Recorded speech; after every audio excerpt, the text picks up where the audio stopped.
All right. Hey, I want to say thank y'all for tapping in. I am the ambassador, and you are watching live and unscripted. And I got a good friend of mine, Coach Rachi Wortham.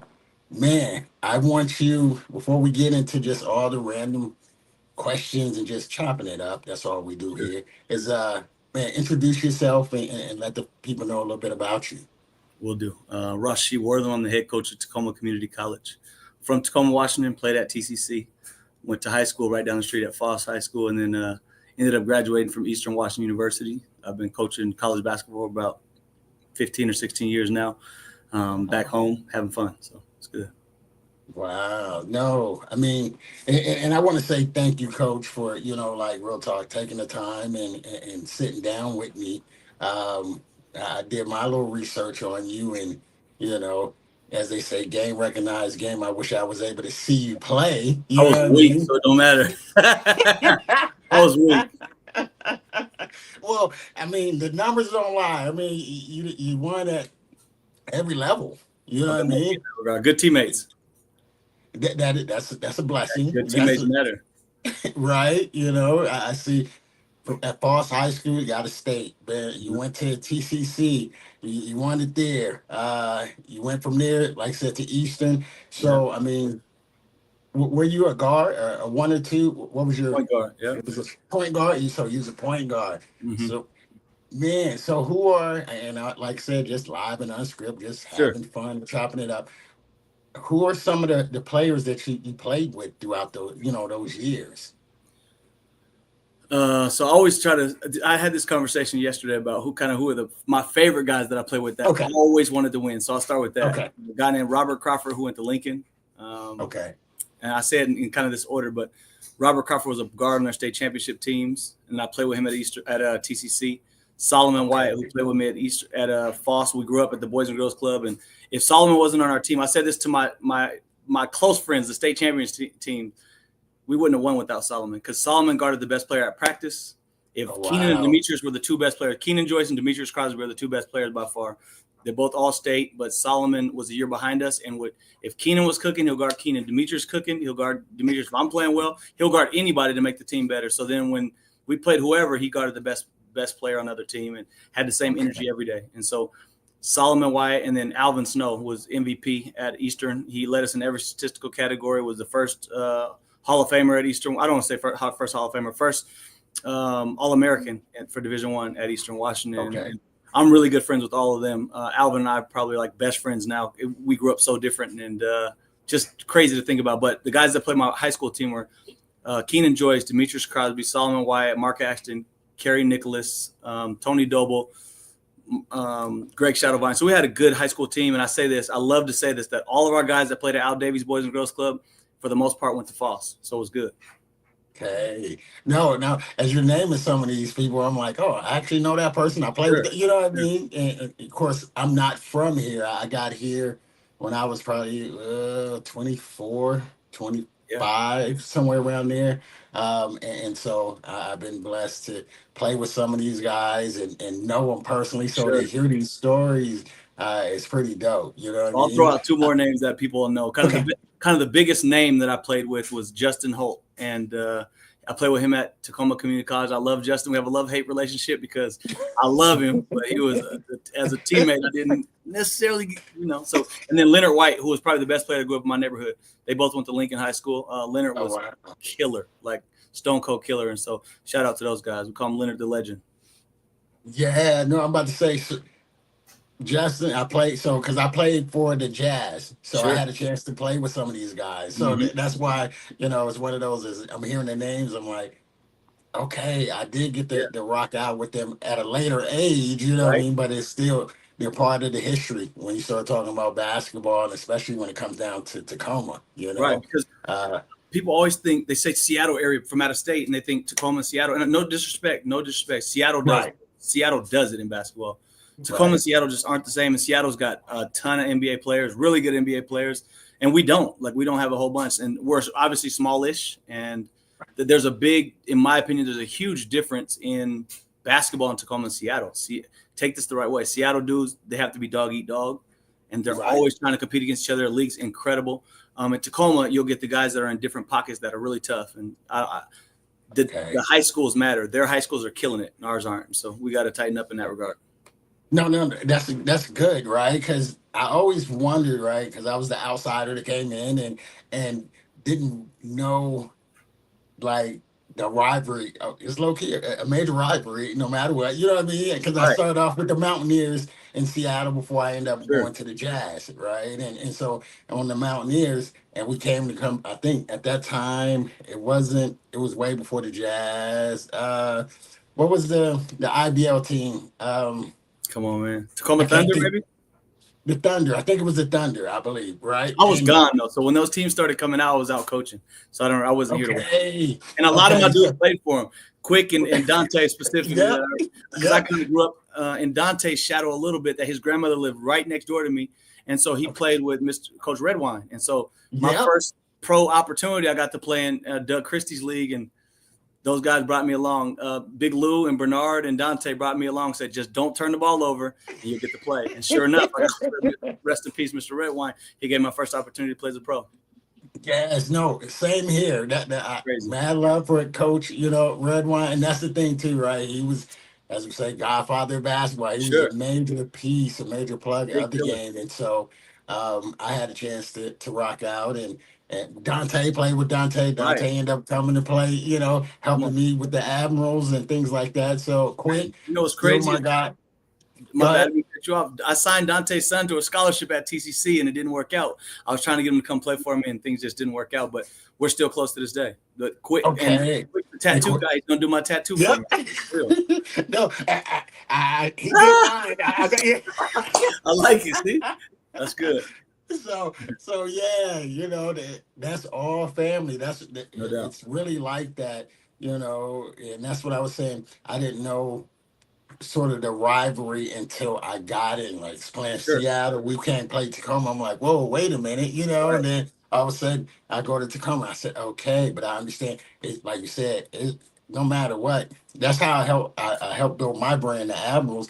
I went to both cities, Sure. grabbed some dogs, Mhm. put them together, and we was able to come together with a few of the local guys here. And by the grace of God, we went international, just really crushing, doing a lot of things like that. And so it's been a great journey to be now where I'm at here, where I'm Yeah. able to talk to people like yourself when you start talking about the resumes and the respect Yeah. factor. And I mean, you said you was coaching at the college level for how many, 15 years? How long? Maybe I think my first year was 2008, and I did my master's before that. So I've been out here for a Wow. while. Man, that's I was one of the young, local. really young at that point, but I was so blessed to get that opportunity, man. I'll tell you this. I just did a bunch of camps. I knew I wanted to coach in seventh grade. So I started doing camps after my master's and during my master's. And I did Gonzaga camp, Washington State camp, Central camp, Oregon State camp, and Oregon State kind of got my break. I called Coach J. John. I said, Coach John, man, I want to come work your camp. He's like, we don't got no money for you. I said, don't worry about it. I'll come sleep in my car. Literally, I drove down there, slept in my car, and was sweeping the floors. I was the next day doing the clock, and the third day coaching teams. And so when I got back to Eastern Washington, the job hat came up, and so he literally called the coach, Kirk Earlywine. They knew each other, so Jay John called Kirk Earlywine and said, "You need to hire this dude." Literally, crazy how it works. Literally, I couldn't make it up. They both can tell you the same story. And that's like I said. I did my research, because that's my thing. It's like, okay, you don't want to sit down and interview and talk to somebody Sure. you don't know their history. And as I'm looking and I'm reading your bios and where you played, and the fact that he was at Oregon as a player. Oregon State. Yeah, Oregon State. My bad. Yeah. It's all good. Oregon State. No, because people are like, oh, he said he was at Oregon. Nah, I was at Oregon State. And Oregon State. the crazy part about Oregon State is how Oregon State made the phone call for me to get the job at Eastern Washington. Fast forward, I'm coaching at Oregon State. It's crazy how God works. Oh wow. Yep, 6 years later. That's crazy. I know that played a lot. Well, I mean, you said you knew you wanted to be a coach. In seventh grade, yeah. I wanted to be a basketball coach, literally. So I just had a podcast with Kenny Williams, probably like January, and it just came out day before yesterday. And it was talking about 3 things that I wrote down at camp. And they said your goals are not your goals unless you write them down. I remember them saying that clear as day. So we wrote them down. The 3 things that I wanted to do. Funny as hell. I always laugh at this. I giggle about it. I wanted to every night. I prayed this every single night. Win a state championship, play basketball at Duke, and be a college basketball coach. Every single night I prayed those 3 things. No joke, from 7th grade on up. And a couple of them came into fruition, literally. Right, 2 out of 3, right? Yeah, I was mad that Coach K didn't want me to play for him, but those days, he had some hitters. Chris Duhon was National Player of the Year. I don't think I was going to play over him, So what kind of numbers? I mean, you had numbers. I don't even know what numbers are. All I know is impact. I didn't have no numbers because I averaged like 6 points and 4 assists, and we won the state championship, and we had hit. Mark Axton ended up being State Player of the Year after we left. Keenan Joyce and Demetrius were first team and second team All State. Kerry Nicholas played at Eastern Washington. Solomon White went to Boise State, was first team All State after we left. And so, I didn't score. I didn't need to score with that team. I just passed to those guys. And I talked to Mark Axton today. We were laughing and joking. His daughter's a good young player. His son is a good young player, but his daughter doesn't really score. And his son really scores, but she's a rebounder and a hustler. And so kind of put them together, and they got an all-star. Anyway, so we're talking about how you fit. I don't care what happens. I just want to win. Today, you watch me coach, this sucker wants to win. And so in life, kind of in business, in relationships, not that I'm trying to win in the relationship. I want the relationship to be healthy, though. It's just how I am.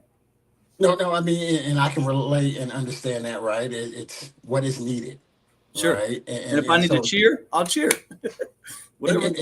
And that's big. I was talking to an agent a few days ago on the podcast, and that was one of the things you're talking about is understanding how to learn how to adjust what's needed, right? In a sense. And that's when I look at my career or how I was able to play in Seattle and to come, like I said, I had all the scores, everybody who's doing everything else, the hustle man, the defense, the play, the cheer them on from the sideline, whatever it is to really help build the morale and the team, whatever, to keep it going. And I'm sure that's a big part even now in the culture in which you built that TCC.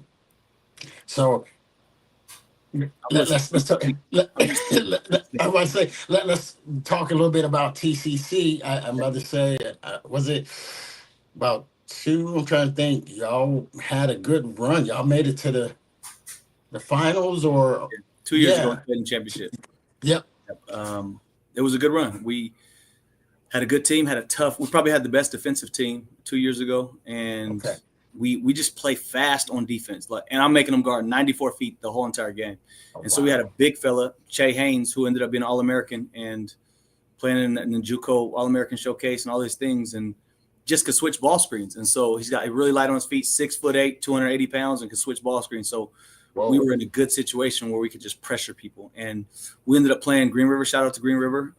Coach Godfrey Drake had them playing out of their mind. They play good every year. They run this continuity offense where they can really shoot and play a zone on defense, and they beat us. And so I'll say this, he wanted it more than we did. Guy had, I think he said 17 points and 23 rebounds. And so lost in overtime. We had a shot.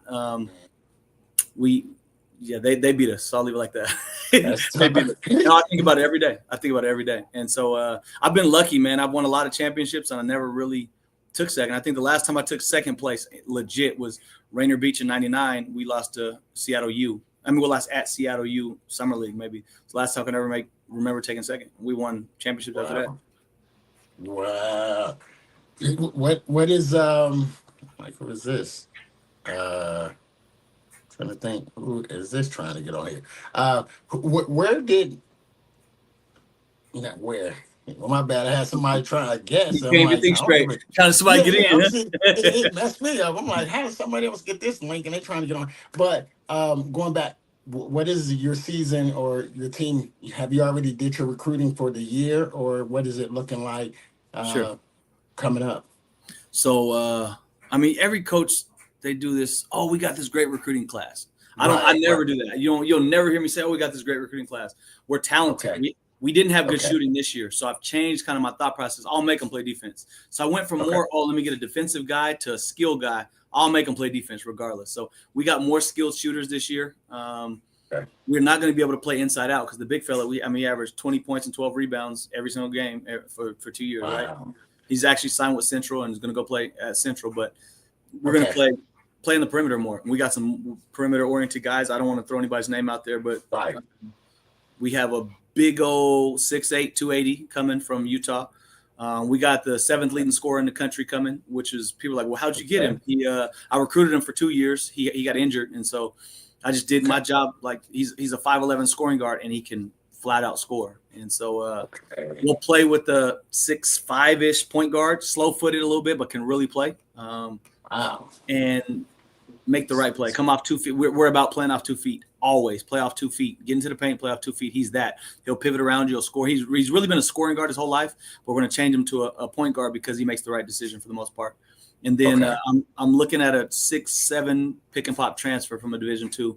And so we'll be done. We got a couple local kids that want to walk on that'll have a good opportunity to help our team, but they got to understand you got to earn it. I don't care if you're the last guy on the bench or the first guy. If you're the last guy and you deserve to be in, you're going to be in. For me, I don't care what position you're like. Oh, I'm the 15th guy. There's no 15th guy. They're all the same. Earn yours. That's how I am. That's what I think coaches mess out on. Like, hey, you're not going to play. You don't know. They might end up being better than that other guy in the game. You never know. When the lights turn on, people are different. That's true. I'll say this. So true.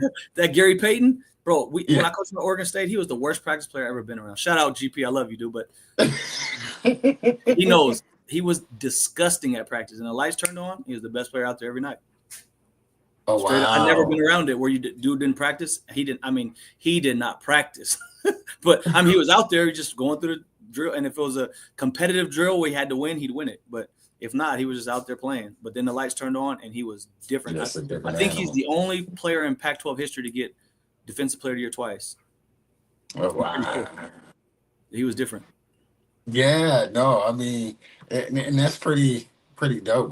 To be able to work with that at that level and then come back home and really help, the hometown and not only hometown, but just the young kids that have aspirations of continue to play at that next level and to have the wisdom and the knowledge, because you have a pretty dope coaching staff too around you, So, hey, you win with the people around you. You can't even Michael Jordan was that great, but he still had people around him. He even said in the timeout, hey, when you're open, I'm gonna throw it till you make it, right? You got to have the people around you.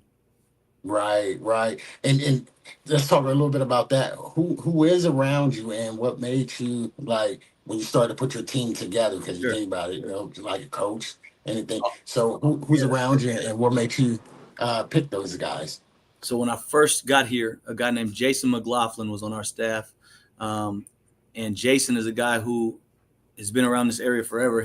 I coached his son in AAU. He and I have a good relationship. And then he stepped down rather quickly. And I knew when I got the job, I called Turner Cagle, who was one of my best friends growing up. We grew up on 18th Street. I lived on L. He lived on Sheridan. We played at the People's Center every day growing up. His brother's Leonard, who I was talking about earlier. And so Turner's 1 year older than me, but it's like big bro because he was always making good decisions, always leading. People were following him. So I just knew he runs a community center locally, and a bunch of people know him. He just does right by the kids. I'm crazy. When my competition goes, I'm on 1,000. He's more relaxed, and so I needed that. Plus, he had coached with Coach Kelly, who's maybe the greatest coach in state history, and he's one of them for sure. He's hands down one of them. People want to argue this person or that person. That's why I said maybe, but and he's learned a lot from him. So I took those years and said, hey man, come with us. And so this year, he got elevated to associate head coach, and I'm happy to be able to lift his climb, right? So then Conleth Jackson, who is a former player of ours, he played, 3 years ago, and then went off to college and came back. And then David Brown was coaching with us and runs his own youth AAU program and does a lot for the city of Tacoma and kids. And he'll take any kid. It don't matter. No kids are cut. Just give them opportunity, which I love. He's the old head, and somebody say, put their arm around the kid. He's that guy. Okay. No, like I said, and that folks who don't understand, it's just like a team. The coaching staff matters. Being a head coach and putting the right people around you to help develop the whole system as a whole. And a lot of folks don't understand that, nor do they realize that. I'm over at the high school right now, in hopes of one day I want to actually go to the college level. Nice. You know what I mean? Just I think I can do pretty not what well. You think it is. I'm just tell you that. Let me do this. Shout out to our athletic director, Jason Prinover, for giving me opportunity, and our president, Dr. Ivan Harrell, who is they've been really, really instrumental in letting me flourish and how we want to do this thing. Okay. And Jason, when I came in, he was like, I want you to do it organically. I don't need you to go get people from everywhere. Like, take the kids that are good players from here and build. And so I told him in year 4 we'll have a chance to win the championship when I got recruited in. And this year was year 4. We were number 1 in the NWAC, and the big fella went down and sprained his ankle for 10 games, and it was over after that. 2 games later, our point guard dislocated his shoulder and had surgery. And so, God's plan. I'll leave it like that. He was punishing me for something. But our guys ended up having a pretty good season at the end. I think we took 5th in our league and had a chance. Okay. If you take top 4 go to playoffs, and so we had a chance, but it was what it was. I must say, I know it's a few, from my area that came and played for you. I see his face, and I can't think of his name. Jordan Joseph. Jordan Joseph. Yep, he's one. And then you had from Port Orchard. Kevon.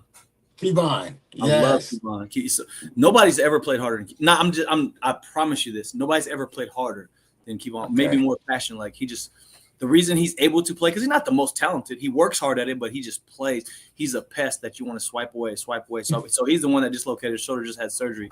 If he and the big fella are healthy, we have a major run. And God said no, so I'd leave it alone. But every coach in our league, we're happy those 2 suckers were hurt. I promise. Every coach in the NWAC was happy they were hurt. They don't want them to be hurt, but since they are hurt, right. You gave him a chance. Yeah. Gave him an opportunity. Oh, wow. Yeah. Okay. Yes. Kevon's got some scholarships he's got full scholarships taking care of his college. He's got this injury, right? So he's got to come back, but working on getting him committed somewhere, and we'll be excited about that. Man, no, that's good. I've known Kevon, well, both of them, Jordan and Kevon, since they was young, like real little, and to watch them go off and have a chance to play for you and to continue their career or college, and it's been pretty fun to watch. How about Trent Williams? He was as well, right? Yes, right? Trent, you're right. Yes. And no, I can't say he played harder than Kevon. Kevon played a little bit different passion than Trent, but they both played crazy hard. Yeah, they both played super duper hard. No, and that side of the bridge, now they got to get it in. Right? Different. They got to compete different.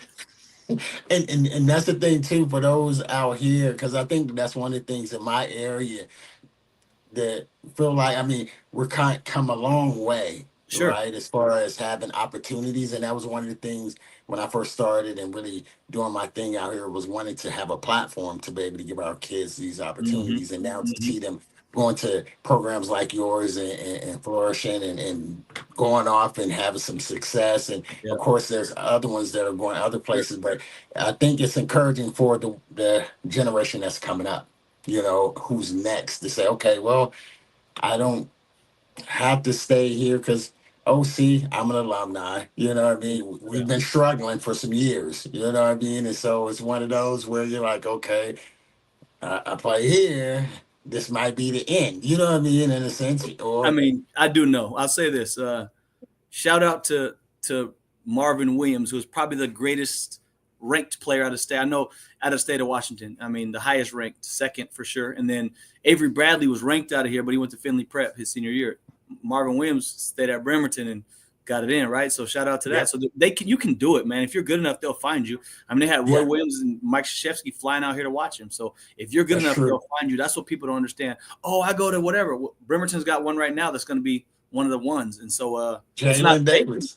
He's special, man. And he plays the game with great pace. And his dad was a baller and gets it. And so state champs, they're just like, he's going to have all the coaches flying out here too. So it doesn't matter where you're at. If you stay the course and grind and compete, people are afraid to compete. That's why they transfer all these different places.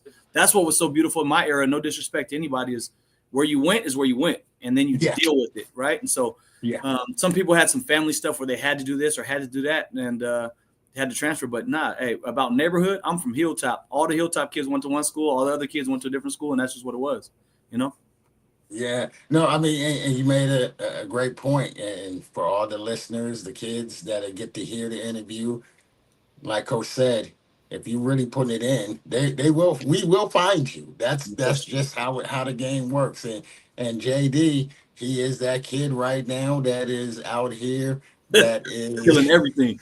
But hey, shout out to his dad for making Yep. those steps, Yep. skipping those steps with him, just grinding and making him make good decisions. He plays the game the right way. That's the best thing I love about him. It doesn't matter if you're open, he's gonna pass it to you. If he's double team, he's not gonna try to do nothing crazy. If he's open, he's gonna make it. Like he just plays the game the right way. No, I agree. Just like his dad, Maya, and Maya's gonna catch that ball and shoot that ball. It's different. Maya's gonna get the ball and be at your throat right now. That's the difference between Jalen and Maya. Jalen's playing that game with no steps missed. His daddy's gonna catch it and shoot it. No, you're right. I mean, that's the thing, right? Being able to watch it and see both of them, it's been pretty amazing just to be a part of. You know what I mean? As a fan and as a coach, and I call him, like, he's a good friend as well, that I've been able to. He played for the Admirals after he got done playing overseas, and he came show some love. And I'm like, all right, then to see his son. Like I said, I knew his son was going to be different when I saw him. I'm still at the gym at 5 or 6 in the morning, and you see this young man in the gym stretching and doing stuff. And I'm like, wait a minute. Kids don't do this. He's different. Not skipping no steps. Right. Not skipping no steps.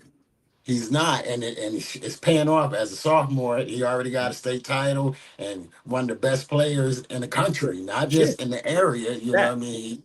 He's really like that, and it's bringing more attention to our side of the water. And so I think that's that part too. Like you said, is if you got it, we gonna find you. You know what I mean? Yeah. And so I'm thinking, what do you have? What do you do in your off time? You own a business, right? Yeah. I own a consulting firm. It's called Outlet Services LLC. And I work with some nonprofits and help them with some HR and then a lot of equity university trainings as well. But my off time, I smile about that because now I'm into this golf and I can't get enough, bro. So let me say this. I grew up 3 minutes away from Allen Moore Golf course. If I drove, 3 minutes, right? I never in my life been on Allen Moore. I never been on there, but I grew up right there. And my uncle tried to get me in 9th grade to play golf. I'm like, bro, I'm not playing golf. Where we're from, just like we don't play golf, right? I'm just being honest. If I would have been smart enough at that point to say, man, we're in this golf, I'd be so nasty right now. It's crazy. So I just want to be good enough to be able to play and have a chance to win, not necessarily win. So play bogey golf, I'll be good. But I'm loving it. That's my off time. I mean, you might laugh at this, but I like battle rap a lot. I love battle rap, and I like golf. Love it. I can't get enough. So you got a little flow there. So I don't have no flow, but I can hear what it looks like. I can hear when they're saying it. I can see what's happening. I say this honestly, for how I grew up, battle rap talks to me because of the things I hear. Like, hey, I can really understand where they're coming from. Got you. Yeah, you say you from the hilltop. No, people say, "Oh, I'm from Hilltop," and they think that makes you credible. It's not. I not grew up on the hilltop. I grew up in it. I really, really grew up in it, and so there's a difference. Like people lived on the hilltop and they didn't see nothing. They just heard, "Oh, we heard siren." No, I grew up in it. Difference, No, and that's what I was about to say. I like for me, I'm not from here. I've heard about the hilltop. Yeah. You know what I mean? And so for you to grow in it, you really know about the hilltop. Well, I say shout out to my mom because mom's was going through it, and she just kind of made us make good decisions. And in our house, it was wild. We had some gang members in the house, and real talk, we had a different life, but mom's tried to do the best for us. And so shout out to mom. My grandma and my grandpa were instrumental in my life. But we lived directly behind the fish house, kind of a spot that the neighbors know, right? The neighborhoods know. And if you were on the block behind the hilltop, it was a lot. I just leave it like that. Okay. The National Guard and the Tacoma Police Department blocked off that block for too many drive blocks. And so I lived on that block, literally. Oh, wow. No funny stuff. I'm not trying to make but I didn't think about it at that time because it was just my block. I grew up in it. But then when I looked back, it was a lot. Yeah, no. I mean, I was in the Guard, so I know where that Guard, you know what I mean? I used to go to that station where you're talking about the National Guard, and then I do know where the police station is from over there. So, I mean, I saw a post that you had just put up, like you said, y'all have really got it. It's different when you get it from the mud. Y'all grew up coming and getting it from the mud. And so that's the dope part I really look at and have so much just respect for who you are and what you do because of the fact that you're able to really speak and give these young men, you know what I mean, a different kind of perspective and a different kind of outcome, right, for their lives. Because everybody is different, right? You're gonna have some that is coming out of that. Like I'm originally from Memphis, right? Come So on. I'm just one trying to see how many brothers, right? So you think of like I have two other brothers, I have more, but two of them that is more you would say definitely is like from the gang scene, Yeah. right? Right, and then it's me where my mom let's try to Yeah. got you out and I was able to go and see the world in a sense because she was in the military and so it was a different lifestyle, but when I go back home it's a different mindset, Sure. right? When you see my brothers and who I am and all of that and how we talk. And so now to be able, because even with my brothers, mad love and shout out to them, where they also, from where they come from and the things they've Hmm. been through, are now inspirational and try to, hey, young fella, you know what I mean? Yeah. If you're from the mud, it makes sense. But shout out to you and mom for the service. That's big. Bro, appreciate that. You don't, as kids, you don't think about your circumstance. You just live in it, Yep, right? yep, Um, I was a product of it. I never try to act tough. My tough dudes went to prison or they're in hell. You know what I mean? Like right. those are they're in jail or hell. And that's the real tough dudes. So people are like, oh, you think you're, no, I don't think I'm that. And my cousins are that. My cousins are that, right? But I always say Gotcha. this, like, if I needed somebody to have my back, they'll have my back. But Yeah. also, I love them like my basketball partners. These are my family members. Before they were gang members, before they were on the streets doing the most, we were boys in the dirt, playing in the dirt, kicking Yeah. rocks, playing kickball, right? Playing football and all that stuff, right? So Right. I don't judge them because they're gang members. I don't. Like people like, oh, you hang out with such and such. That's my brother before any of that, right? Facts. What they choose to do, I don't necessarily agree with, but I do understand some of the stuff that they say, talking about territory and taking care of where you're from. These Yeah. things are set up to take care of where you're from. If you look back at where it started, people are like, oh, well, you're endorsing the gangs. I'm not. I tell every single kid to stay away from it. It makes no sense. To Yeah. me, stay away from it. The people that I hang out with and dudes that I know, they say it now. They didn't understand it back then. Like, bro, the gangs, stay away from it. They say I'm an active gang member. I don't want you to be anywhere close to it. But the problem is that everybody says, hey, this gang is doing A, B, C, and D. And they think that they're just tearing up every single thing, and they don't know. That's what they think from the outside, because one gang member shot up such and such and such and such. They're saying this gang did it, right? The gang looked out for me so heavy. So many people told me, you don't need to be a gang member. Keep hooping. So many of them, right? Shout out to Mike Hankins, a guy. You know Mike Hankins by chance? I don't think Mike so. Hankins takes kids on tours all the time, HBCU tours all the time. But he had a guy in his house the other day, and he was like, I'm with such and such. I'm like, bro, tell such and such I love him. And he told me to never be a gang member. Literally, if you ever talk to Mike Hankins, just this week that happened. I couldn't make this up. God, this is how God works. Just this week, I don't even want to say his name out here, but he literally told me, hey, man, stay off this corner. On the block I grew up on, he's like, do not be on this corner anymore. You need to keep hooping. This ain't for you. So it's not like the community really raised me. I really was in it. You know what I mean? They really raised me.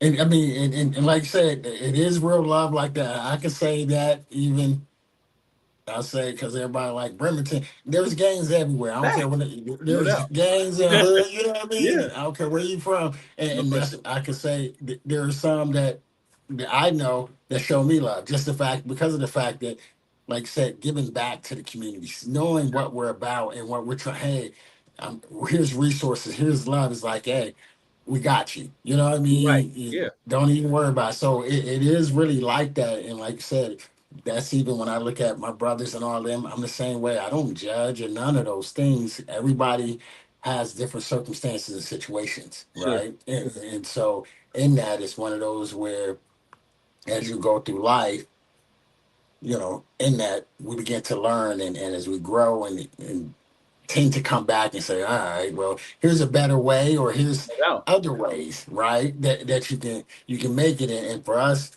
we already know our scenarios is way different than most Other people in the yeah. world. Right. But here's what I always say is the measuring stick for me.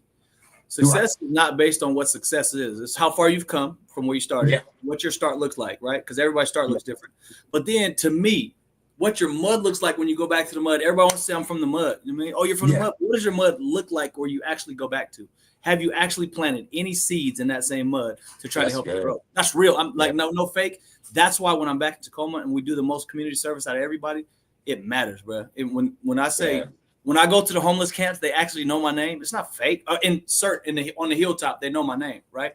And if they need something, I just ask them. They need batteries, we bring batteries. They need lights, they need whatever they need. Like dude had a little plug-in. He had a plug-in lamp was plugged into a business outside of business, and he had a lamp. He's like, I got a light bulb. Okay, I got you. I'll bring you a light bulb. It's crazy to think about how resourceful people are. But if they need hand sanitizer or soap, I'd try to be that guy and try to help, because I'm not trying to enable the homeless. Nah, they don't have anything, and you guys have never lived like that, right? So people think, oh, you're enabling them. Whatever, call it what you want. They need more than you need.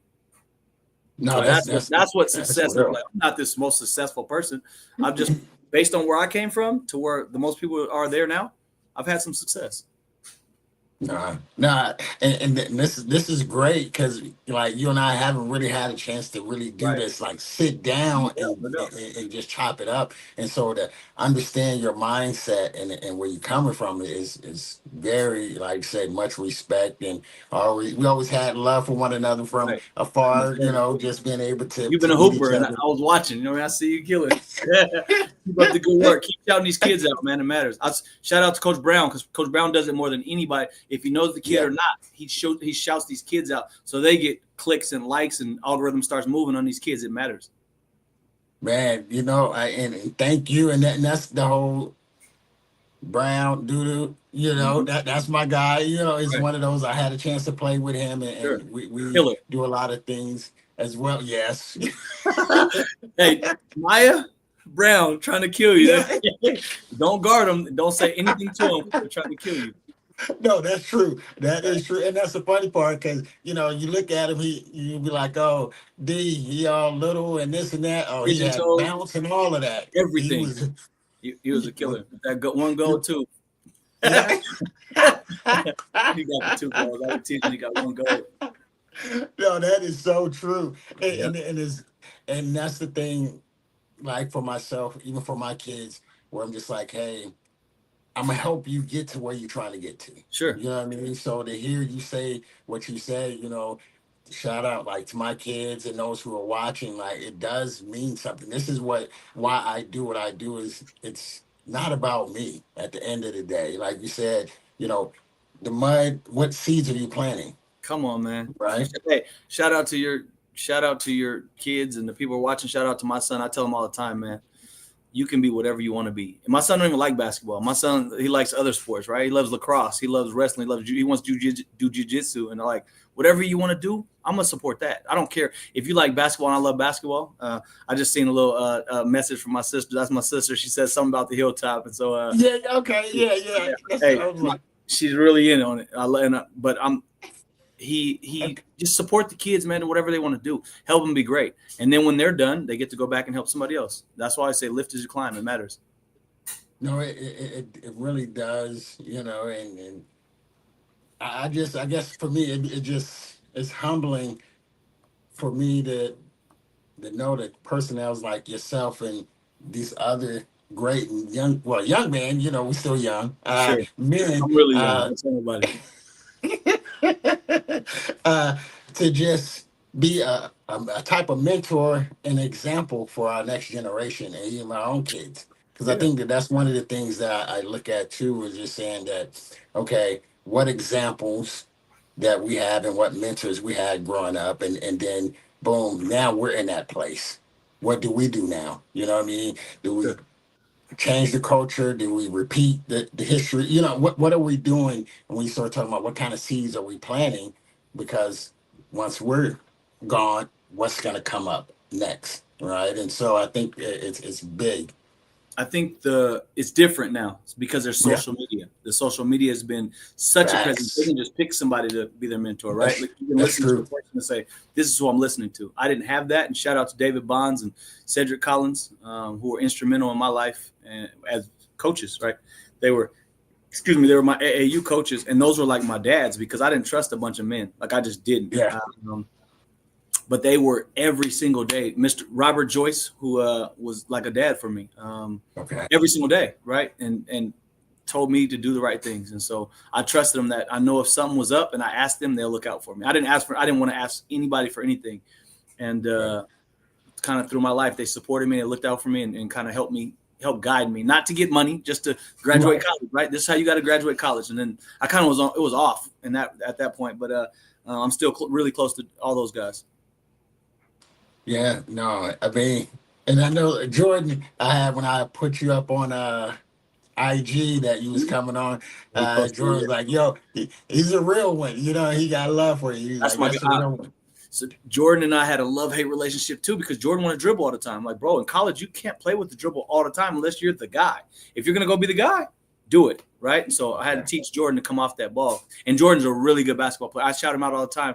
He'd be doing the 3 dribble baskets, getting baskets, but he doesn't all the time play right. I'll leave it like that. I love Jordan. Okay. I love Jordan. You got to play right. And I think I'm a huge proponent of playing the game what they quote the right way, how the Spurs play, where you can't over dribble and you got to draw kick. Yeah. When you get to the rim, you got to play off 2 feet and you got to finish strong or take a bump. And like I'm a big fan of that in the game, because I feel like Europe does that in 3rd, 4th, 5th, 6th, 7th, 8th grade. Yep. So kids learn organically how to do that. And then some places we get it in high school and we'll start doing it, but then they get to college and it's the first time people have ever had to play off 2 feet or really had to learn how to make a read, because dudes are just so nice with the ball or so athletic that they just get to play however they want to play. And that hurts us in the United States so bad, because when it's your turn, pass it to you, then you over dribble. Pass it to you, then you over dribble, instead of saying, hey, man, it's my turn when I'm wide open to shoot. Or it's my turn when a guy turns his head to back cut. We don't teach that. We guarantee these trainers when they catch the ball, let's do these moves. Let's shoot these shots. What about the 95% of the game when you're away from that ball? How do you play? We don't teach that enough, in my opinion. No, that is spot on, you know, and I guess like part of my things where we like, oh, it's old school. I'm a 1, 2, 3 dribble. You know what I mean? It's like, hey, catch and shoot. Let's get these down. Let's get it. Sure. You know, I don't need you, like say, pounding the ball into the ground. You need to move without the ball. You need to. There's so many other parts of the game. And by going overseas, I was taking, you know, and I still do, take a bunch of these guys overseas, and I had to learn too, where it was like, hey, the European, they was like, American, you know what I mean? I never played overseas, so I don't act like I played overseas. I've watched a ton of overseas games. I've been blessed to have a lot of kids and young men that I'm connected to go over there. But I went and did some camps in London and just watched and listened and ear hustled how the conversation would happen. But on a down screen down, they're like, screen down and pop out. No, screen down and let the game happen. So screen away, and whatever that defender does, he's wrong, and then make the play. We always screen down and pop out, screen down and pop out. Bro, that's not the game. Cut away from the ball more than you cut towards the ball. If you do that, you create a double gap, and then somebody has a chance to drive. And so I value how the Spurs play with Pop, because, man, they were phenomenal at it. Now, I know they had maybe the greatest power forward of all time. They had Tony Parker and Ginobili. They had good pieces, but they played the game phenomenal. And if you want to ask me, hey, how do you want to play? I would love to play like them. Okay, so hey, those who are watching, young men and women, you know what I mean, just understanding the game, and this is another reason why I love doing my podcast, is because of information like this, right? Because it's one of those things. Like for me, I had to learn because I was working with players trying to go pro, and so now once you're overseas and you got all this talent and same thing. I'm hearing the same thing. Oh, Americans one-on-one or over dribble, they're doing this. I'm like, oh, okay, come back, reset. You know, so now I'm coming back like, hey, fellas, we got to do A, B, and C. We got to be systematic. We got to do da. And begin to come back. And as I start doing more tours, you begin to learn. And so for me, I'm able to come back and bring that to even at the lower level, because I teach, coach young kids. And that's what it is, teach. The high school and middle school, where it's saying, hey, I don't want to see all of this. I don't want to see this. I don't want to see that. They think you're hating on them, though. Man, coaches don't know about my bag. No. Right. The best players in the world. I mean, Luka and LeBron can dribble the air out of it. I mean, they could if they want to.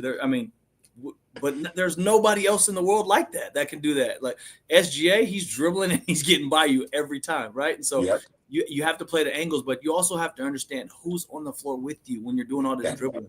People don't understand who's on the floor with them. That's why people get stuck or players get like, oh, well, I'm this nice. No, you're this nice when you're by yourself. You're not this nice with those other 4 dudes. It doesn't make sense, right? What we as ballers think is, oh, you have to believe in yourself. Believing in yourself is one thing. Being realistic is a whole nother thing, right? Believe in yourself, please do. It's called self-confidence. Oh, coach took my confidence. No, it's self-confidence. Believe in yourself. But then the next thing is understand who you're with. Because if you understand those other dudes are better than you, you have a chance to win.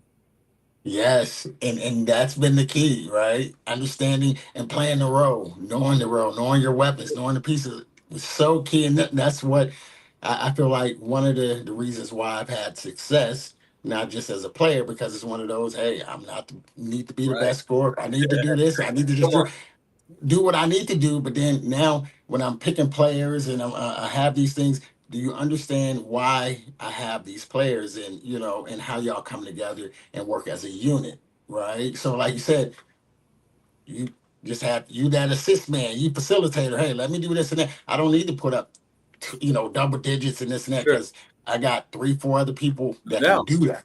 Exactly. Right. And be okay with yourself and know that you're valuable. Like that's what a lot of people don't do. They're valuable. You think Patrick Beverly wants to pass? No, he says these dudes are better than me. He scored 37 points a game in high school. He doesn't necessarily want to pass. He needs to for them to be successful. He needs to be the best defender every single time for his team to be successful. And so that's why I talked about the Spurs. Whatever they needed to do, they would do. Shout out to the Spurs and Mitch Johnson, who became the head coach there. Shout out Mitch, who's from O'Day High School out here in Seattle. Now the head coach of San Antonio Spurs. Okay. Talk about playing the right way. So, Mitch, I'm coming to see you. No, that's dope. Okay, O'Day, stand up. No, and you're right, and that's probably why I saw Martell Webster. He was up there, showing love, and I'm like, okay, now it makes sense. You know what I mean? As you break it down and say, okay, and I had a chance to coach against, Martell in the pro-am. So that was a whole nother story. But you're right. When it comes down to the game, and for those who are hoping maybe one day to try to play for TCC, the coach is giving you the pieces. He's telling you what he looks for, right? So it's not somebody in the sense, oh, okay, let me just, because a lot of them, we know, let me get 30, 40 points, just points. No, it's so many other pieces and ways to the game, and especially when we start talking about team. And that's one of the things that I'm really teaching. And with my young kids now, got this little show. I call it the Next Generation, where I begin with my young folks. I go and watch their game. You know what I mean? Really break it down and then encourage them along the way. Say, hey, you're the player that I picked because I'm looking at your all-around game. You know what I mean? Even it doesn't matter if we win or lose. You know what I mean? It's not, oh, we won and you're just, no, we lost. But this is, I noticed your attitude. You know what I mean? You ain't gonna learn from it, boss. Right. Business. Learn from it. Right. And that's the part too. Even to the point where like they don't understand or probably even know, even with me doing interviews, is preparing them for that next level, right? Because we know you got to be able to carry yourself, be well spoken. There's so many other parts to the game than just on the court. Especially now, because the NIL dollars are insane, right? If you can present yourself the right way on television right now, you don't even have to be the best player. If you can speak for a business at this moment, you can make millions, literally. But there's one of my partners told me there's an opportunity to be a billionaire through basketball. On the 5th contract, how much money they're making now, you could be a billionaire through the game of basketball. I'm like, wow. If you think about how much money people are making, the $500 million contracts, $300 million contract, you get to your 5th contract, you might have $1 billion if you do the right things. It's insane to think about how much money's out there for basketball. But also, you don't have to just think about being a player. There's so many more things that you can do. You can be an agent. Yep. You can be a general manager. You can be in the front office. You can be a ticket person. Basketball can take. You can be an owner. Like, let's be. Yep. We look at being a basketball player because it's tangible and we see it and we can feel it. These other things are real too, and people are doing it over and over and over. I was lucky enough to go to Final Four Black Coaches Association this year, and I met some GMs and sat with some people that are big name people in the business. And I'm like, dang, he's younger than me. That person's younger than me. That person connected to this person. But it takes work, and people aren't willing to do the work. The leg work has to be done. And so if you want to win in life, it's hard, man. Life is, in general, is hard. But if you really want to win, you got to do something different. And those people have obviously done something different. No, that's so true. And that's the part too, like you said, there's so many other jobs than just being a player. Yep. Right. And I sit there for my community, one of those where I say, okay, I started as an owner of an ABA team, Sure. then I was a coach, and then now I'm a trainer. You know what I mean? I'm wearing all the hats. Sure. You know what I mean, for the organization. But like I said, when you look at the field of basketball, these are all lanes, right? And so it's saying that, okay, all right, well, I was a player at one time. Sure. And then it transitioned to all of these other things. And so it just began to show like the different opportunities and the different levels that you don't think have. about it because people aren't privy to meeting a general manager typically. They're not privy to meeting the owner typically, right? Even a video guy in the NBA, you don't typically meet those people. You see these basketball players, and in the Northwest, we got the Trailblazers, but in Washington, we don't have an NBA team. So you get to go see UW, Wazoo, Gonzaga are the kind of three biggest programs. Shout out to Eastern Washington University. I'm gonna just say that because that's where I played. But you don't get to see them typically, right? So for these kids, you just have to start doing your work. The information's out there. If you really want to do something in basketball, the ball's gonna stop bouncing at some point. Yep. You can find another lane. You can learn how to be that, and it's easier than it's ever been because you can just Google it. It'll just pop right up in seconds, milliseconds, right? Yeah. So figure out how this person went and then do it.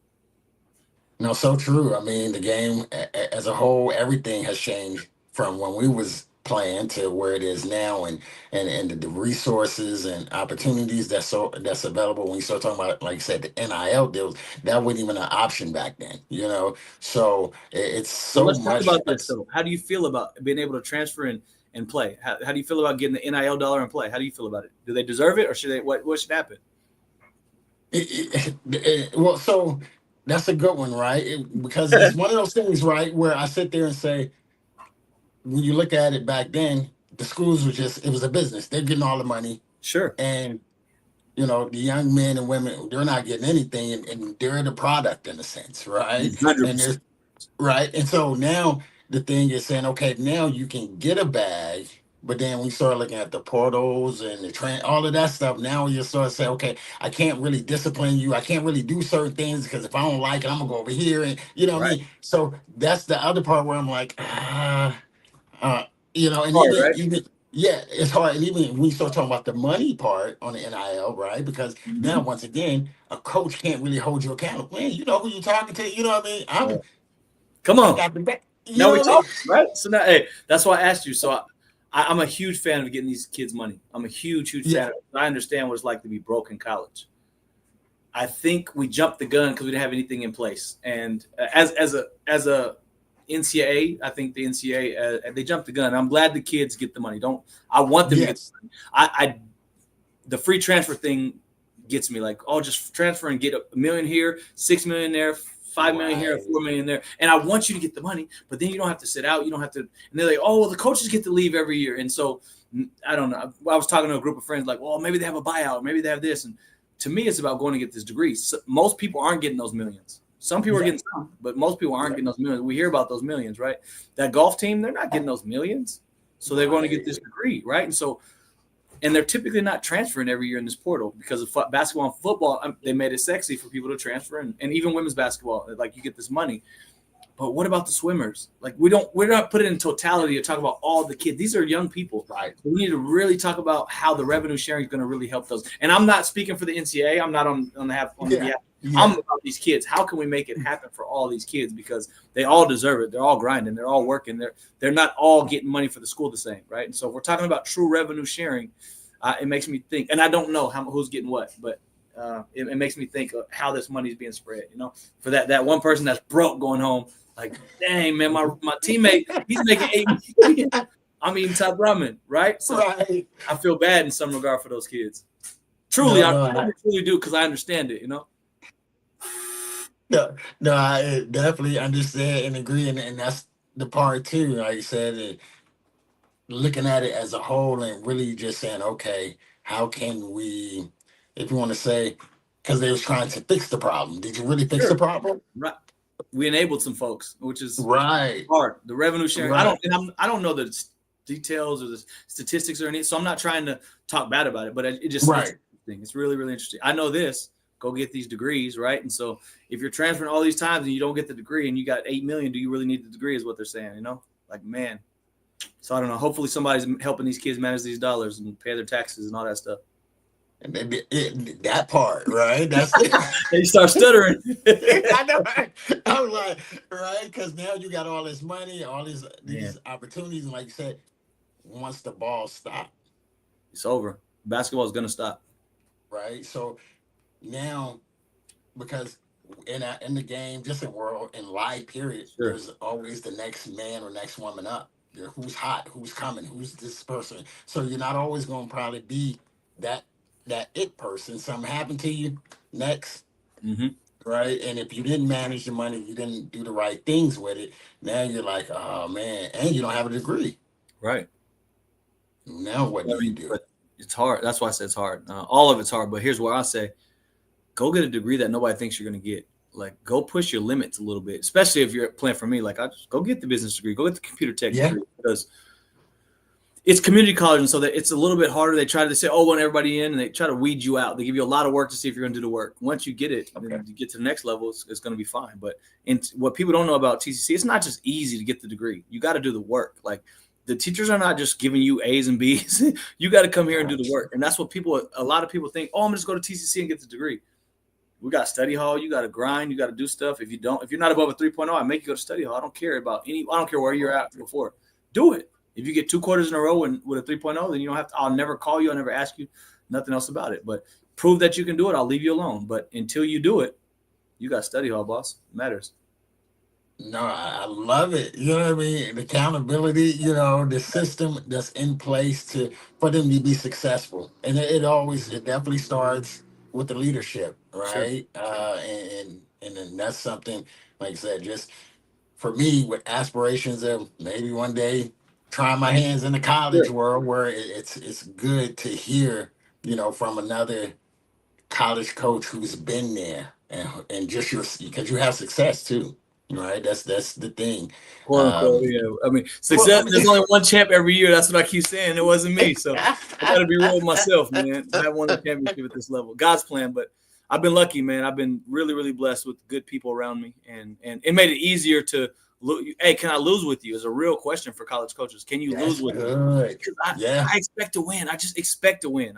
The losing kills me more than the winning is cool for me. Like that losing, I just expect to win. So we plan for it, we work for it, and winning, you're going to win, right? But can you lose with the folks you got around you?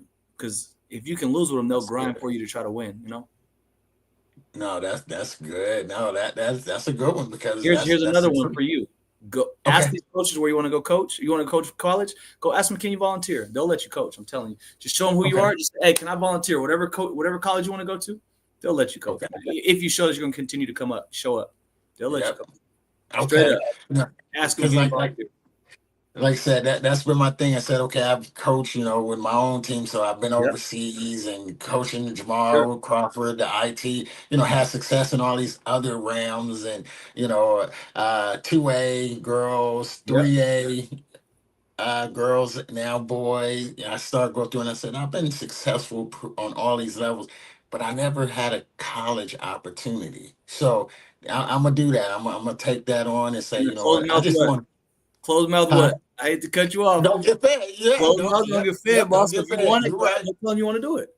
You're right. And that's what I'm going to do. I am going to I'll hold you to it.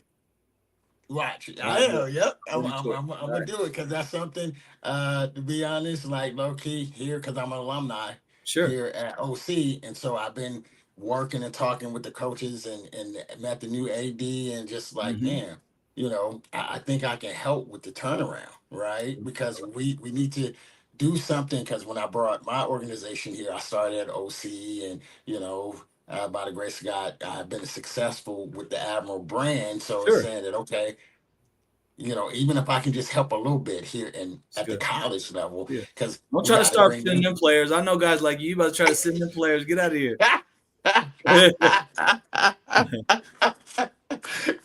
And so, I'm gonna do that. I'm gonna go and Get at it in. least get my feet wet, see what happens, Sure. and just maybe one day I'll be coaching across from you. You know what I mean? Like, Hey, I'll hey, say I this, know, man. hey, Go bring what you have, add to. Don't think about getting your feet wet. Just add to, because I think so many okay, people saying, "Oh yeah, it's a higher level," and it is a higher level. Just learn the business and add to them, because you're going okay, to learn, but you're going to add value to in a different way. You got to add your value and believe in your value. And one thing about gotcha. me is that believe in myself was never a problem from young. Yeah, Like, well, I've yeah, done the work, so I believe in myself. If you're doing the work, you yep. have no you have no problem having to believe in yourself. In my opinion, just add your value to it.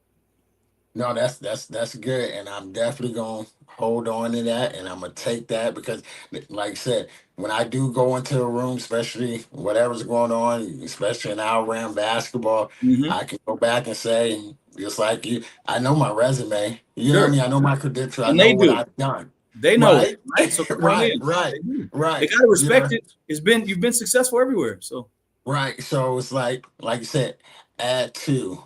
add You to. know what I mean? Yeah, So that's one thing I'm gonna have to just offline more than just have interviews, just really build with you because I love your thinking, your process. You're a man.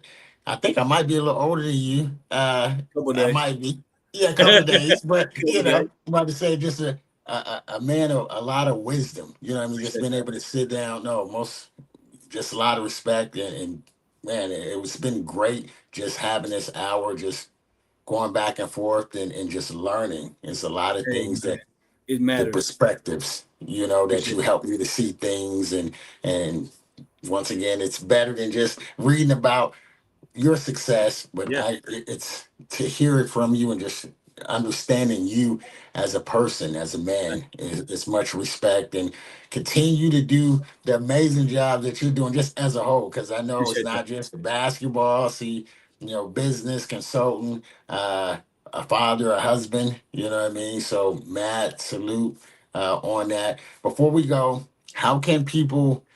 I don't know. Get in touch with you, follow if it's your business, Sure. or you want to ask questions, the Yeah, college, how can I get in touch with you or follow you? I'll tell you this, man. I'm open. I say that all the time, but I do the social media deal, and my I don't know what to call username is at Coach with the KOACHRW, and I have no problem helping you, especially young kids. Adults, I be ignoring the adults. I'm not gonna lie to you. I'm just being honest. I'm gonna be honest. Yeah, Kids, yeah, I'm just trying to help the kids, man. The neighborhood raised me. I said that earlier to somebody. The neighborhood really, really raised me. And they say it takes a village. Like the people, they was looking out for me, man. I could have been in gotcha. some other stuff. And so when these young kids want a free game or they say, "Hey, coach, can I come to open gym?" Yeah, you get your opportunity to come to open gym. But if you mess it up, that's on you. I give them all the opportunity. Come free. If you don't do good or you don't play well, that's on you. I'll give you your opportunity though. All of them get a free chance. But after that, if you mess it up, that's on you. I think that the open gyms are integral. From when I grew up, I got to play open gym at TCC. All the pros, all the college players came back and played that. Yeah, Shout out to Carl Howe who opened the gym up for these dudes and said, "Let's go." So now it's my turn. Well, not on my watch where they don't get the chance. They got a chance. Come on, it matters. So yeah, but if somebody hits me up on social media, I'll connect with them for sure. But for the most part, it's mostly kids that I help more than adults. I'm just being honest. yeah. No, I mean, and that's why I wanted to No, that's close it good. out No for doubt. people to understand, because folks be saying, "Oh, I'm gonna hit them up. I'm gonna do this and that." It's like, no, really, this is really, what it is, and because that's one of the things too. Because I get both kids and Sure. adults, folks hit me up and asking questions, and I have to weed through and say, okay, who, why, what, go That through all part. of those things. What do you want? And the adults, they want something, bro. And the kids are just, Yes. they want information typically, Yep. right? And so, you talk about Memphis. I'm gonna connect you with a dude that's coaching basketball that I connected with. He's from Memphis. Now he's coaching at Okay. one of the big schools in Tennessee, right? And so I'll leave it like that. But just man, the relationships in this business are crazy. Relationships are everything in life, anyways. Just so you know, Yes. relationships are everything. So I've been blessed, but I'm appreciative of being able to be on this podcast. I've been watching you do it, so continue to go, bro. I appreciate it, and you had mentioned I'm a big relationship person too. So like minds, think Okay. alike, and that's one of the things. That's why I said I want to continue, and I will not just as I say, your actions and your words are two different things. Sure. But as you see me hitting you up, I just want to Hey, continue to I'll be build. here. You know what I Hey, mean? one thing about me, I ain't ducking. I'll be here. So that's what it's gonna be. Just hit me up and I'll hit you back. I appreciate you, Coach. Man, Likewise, bro. man, we definitely gonna end up because I want to follow your journey. So one of the things that I do have a thing called Next Generation, Sure. a little show podcast. Well, not Like this it. one podcast. Yeah, but I want to come and check out some your practices, the games, do live interviews, all of Call me. that stuff. I'm gonna have some surprises for you coming up soon too. Okay, okay. All right. All right, we're gonna All do that. Hey, I right. want to tell everybody, hey, thank y'all for tapping into Live and Unscript. And my brother, Coach, thank you for taking the time with blessing us with just the wisdom. And man, I look forward to building with you, and I will be hitting you up. Easy. Appreciate your time, bro. All right. God bless you. Back at you.